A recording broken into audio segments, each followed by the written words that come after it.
नमस्कार, मैं पारसमणि जैन, ज्योतिष विचारक, दिल्ली से।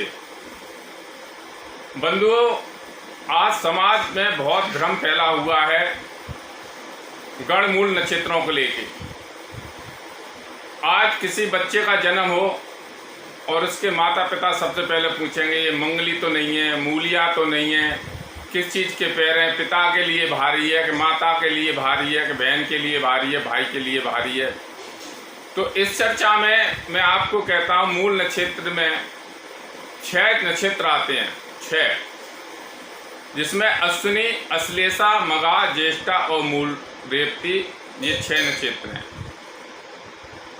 तो आज मैं बात करूंगा अश्विनी नक्षत्र के 4 चरण की। हर नक्षत्र के 4 चरण होते हैं। जैसे एक नक्षत्र है तो उसके 4 चरण होते हैं। तो अश्विनी नक्षत्र के पहले चरण में अगर बच्चे का जन्म है तो इसको शास्त्रों में पिता के लिए भयकारी बताया गया है। तो पिता के लिए भयकारी बताया गया है। तो जो कर्म कांड है, कर्म कांड में अंदर 27 कुओं का पानी, 27 वृक्ष के पत्ते, 27 जगह की मिट्टी, ऐसे करके 27 इकट्ठे करते हैं कि टोटल नक्षत्र 27 होते हैं। और जब वही नक्षत्र लौट के आता है दूसरे महीने में, तो उसी नक्षत्र में उसकी शांति कराई जाती है। लेकिन मेरा मानना है कि अश्विनी नक्षत्र के प्रथम चरण में अगर जन्म है तो आपको कर्मकांड कराना चाहिए। अगर अश्विनी नक्षत्र के दूसरे चरण में जन्म है तो बच्चा भाग्यवान है, धन ऐश्वर्यवान है, ये नक्षत्र का चरण शुभकारी है।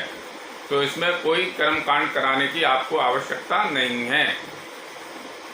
अगर तीसरे नक्षत्र के तीसरे चरण में अगर बच्चे का जन्म है तो ये मंत्री पद प्राप्ति के लिए शुभकारी है। जब ये नक्षत्र का चरण मंत्री पद जैसे को शुभकारी है तो इसका भी कोई कर्मकांडी क्रिया नहीं करानी चाहिए।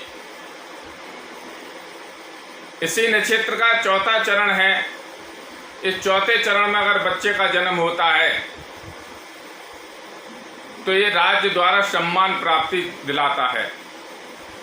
तो इस नक्षत्र के चौथे चरण के भी कोई कर्म कांड कराने की कोई आवश्यकता नहीं है। अब बहुत से हमारे भाई बंधुओं को ये वहम रहेगा या पंडित जी हमारे उसको दिमाग फिरा देंगे कि नहीं मूलिया तो है ही।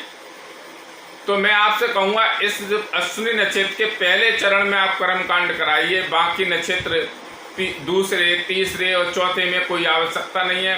अगर आपको शंका है नहीं मेरे साथ बुरा हो जाएगा, तो अंदर जो भावना भा लेते, निगेटिव सोच जिसके अंदर आ जाती है, तो वो सोचता रहेगा अरे मेरा बच्चा मूलिया है, मेरा बच्चा मूलिया था, उन्होंने पारस जी ने मना कर दी।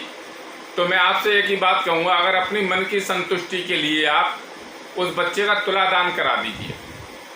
बच्चे के वजन के बराबर 7 तरह के अनाज ले लीजिए।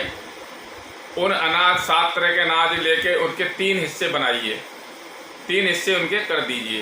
पहला हिस्सा नवचर जीवों के लिए, ऐसे पंछी वगैरह के लिए डाल दो आप। दूसरा हिस्सा आप थलचर में जो होगी आपकी गाय वगैरह जो अन्य पशु हैं इनके लिए आप डाल सकते हो। तीसरा जलचर जीवों के लिए आप डाल दीजिए, ऐसे किसी नदी में मछलियों के लिए कुछ खाने के लिए डाल दीजिए। तो आपकी ये शंका का समाधान यहीं पर हो जाएगा।